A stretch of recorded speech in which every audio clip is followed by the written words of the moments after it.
Hi, garden friends. So Frankie told me that somebody made a comment on the on one of the other garden videos that they wanted me to include the willow house in my next video. So here we go. Here's the willow house. The reason I hadn't included it is sometimes it's a little bit noisy over here with music or the dogs, and so I just have been sort of skipping including it when it was noisy, but today it seems kind of quiet.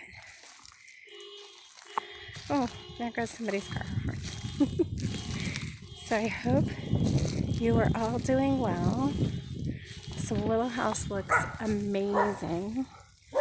It is completely covered in leaves. Let me see if I can get it all in the frame. You see how it's completely covered. It is all green and it looks amazing. I wish you could be here. Look inside. It's so nice and shady. Look. This would be such a great spot to come with your teacher and sit down and read a book. And then look, here out this window, we can see the garden. Isn't that great? And here's our main door toward the garden. Oh, it's so nice in here. Look, there's still some catkins right here. And it's all green. Look at, there's the roof. There's the other side toward the sunshine. You can see I've got the water going now. Okay, so let's walk over and check out the garden. Here's our habitat garden area. The California willow are all in bloom. They look amazing. These beautiful purple flowers. And these attract lots of native animals. Native birds like them, native insects, native bees. That's why we planted the California willow, because it is a native plant to our area. You guys, look. Do you see? Oh, did you see that butterfly? Oh, it was a bright orange butterfly right there. I'll have to see if I can identify it for you because it was so orange. I don't think it was, there it is. I don't think it's a monarch. It's something different. Let's see if we can get it on video for you. Look, you guys, it's right there. Oops, I scared it away. I got a little too close to it. The back of its wings were super bright orange and the bottom were spotted with white. Now check out this flower. Speaking of California natives, look at these beautiful California poppies we have right here. Oh my goodness, and there's our borage. Oh, with a big old bumblebee and a honeybee. Hi, bees. Thanks for pollinating. We're so happy the pollinators are here. All right, so let's check out the rest of the garden. Oh, here we go. Let's give these a spin, shall we? Yay, spin the compost. Spin the compost. Awesome. Look, you guys, our wind vane is turning right now. There's a little bit of a breeze. Oh, isn't that the coolest thing? That's really fun. Okay, so let's see what we've got going on here. Look at all the radish sprouts, you guys. Oh my goodness. Teeny tiny radish plants. Can you see them all? So many tiny radishes. And on the other side, so many tiny celeries. Oh my gosh. So cool. Now, I want to go back to this gorgeous pink flower. When I saw it for the first time blooming, I had to look it up and identify it because I didn't know what it was. It's called a Shirley poppy. So although, oh, this is really fun. There's the Shirley poppy. Look what's right next to it. There's our California poppy. So the Shirley poppy is in a group of flowers we call oriental poppies. And then the California poppy is native to California. I am not sure if the oriental poppies are particular to China or which country, so maybe I can look that up and let you know next week. But look, our Shirley poppy, can you see that there's two different colors? Ooh, there's a yellow jacket right there, so I'm not going to get too close just yet, okay? Do you see how the one toward the bottom of the frame is kind of almost a red? It's a really dark pink orange. And then the other ones are lighter pink. So look at that. Even within the same type of flower, we have some really cool color variations. That's so awesome. You guys, there's so many bees right now.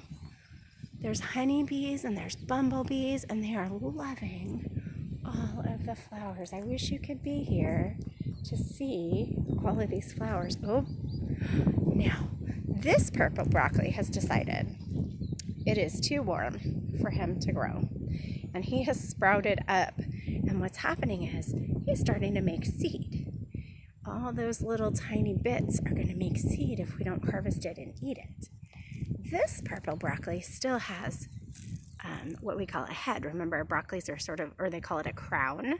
That one's still in crown form, but this one has bolted. Do you remember that word? I think I talked about it a couple of weeks ago. We call it bolting. When they decide it's too hot, some plants that like cooler weather, they decide things are too hot for them, and they say, oh, I'm going to make seeds instead. Nobody's harvesting to eat me.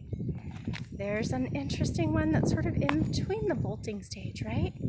They haven't fully gotten tall like this one, but it's not the compact crown like this one. That's so interesting that we can see 3 different stages of the purple broccoli. So we've got a really tall kale plant going on right here. Look at that. It is up to, well, it's above my waist, so it'd probably be taller than a few of our kindergartners, I bet. These flowers are almost to my shoulder. Oh, and if you haven't voted yet, there was I made a little poll, and this is the wheelbarrow that I was talking about. We could vote about what we're going to grow in there, and the choices I gave you were pumpkins or potatoes. So I'm not totally sure when you'll get to see this particular video. I may have finished the voting by the time you see it. But I will be sure and let everyone know which one wins, potatoes or pumpkins. And then I will try and get some video of myself planting whichever thing you all chose to plant. Now here is, ooh, there's a bee. Hi, guy. There's a Romanesco cauliflower. Let's see, here's another one. It's just starting in there. Kind of hard to see. I think those are the Romanesco. Those might just be regular broccoli. Let's see, there's a poppy. We've got poppies just sort of intermixed everywhere, which is really neat because that attracts the pollinators. Here we've got another section that has been chopped and dropped. Oh, and look at the strawberries. Let's go peek at that strawberry. Here we go. There's a nice big red strawberry here. Oh my goodness, my friends, you would all just be so excited to get to eat these strawberries today. There's a bunch of red strawberries in here. I'm so sorry you can't be with me. Everybody have a strawberry at home if you can. And imagine that you are here in garden class with me, okay? Because I miss you all a lot. Oh, look at our fava beans. Look, here's a bean on the fava plant. Do you see it? Yay, that's the first bean I've seen. They have tons of flowers, and now they're growing their beans. Wow, these fava plants are taller than I am, you guys. So exciting. Here's our beautiful nasturtium that lives in the corner. And here's our herbs, our chocolate mint. Nice. Can you see how tall that nasturtium looks? Wow. And then there's our rosemary. Wow. Everything looks so amazing. Here's another fava bean. Look right there. Yay. And then let's look at the fence line flowers. They're so pretty. Am I getting them? Sorry, I guess I don't have a good light right there. It's so bright, it's hard to see them.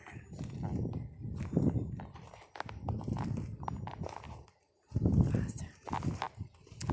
All right, garden friends, I don't know if you realize it, but today is Earth Day.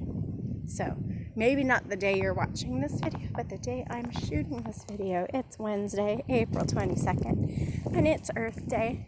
I hope you'll go outside and enjoy nature somehow today. Let me know. Maybe your parents can, maybe you can send a message to your teacher, draw a picture, let them know how you celebrate Earth Day at home. Maybe you planted some flowers, or maybe you just took care of, maybe you have a tree or plants at home that you watered. Let me know how that's going, okay? I hope that you're finding ways to enjoy nature at home and take care of whatever plants might be around you or whatever animals might be around you. There's another nasturtium. Look at that pretty leaf. Oh my goodness. Well, you guys, this garden looks amazing, but it would look so much better if it had a bunch of UL students in it. I really miss you all, and I hope you were all doing well, and I look forward to being back in the garden with you soon. Well, you know, in a few months, whenever they let us come back, I guess August, right? Check out this pretty flower. It's kind of blowing in the wind, but it sure is pretty. There's an insect on there. I can't tell what it is. Interesting. Okay, garden friends. Celebrate Earth Day. Take care of nature around you. Let me know how you're all doing, okay? The garden misses you, and I sure miss you too. Bye.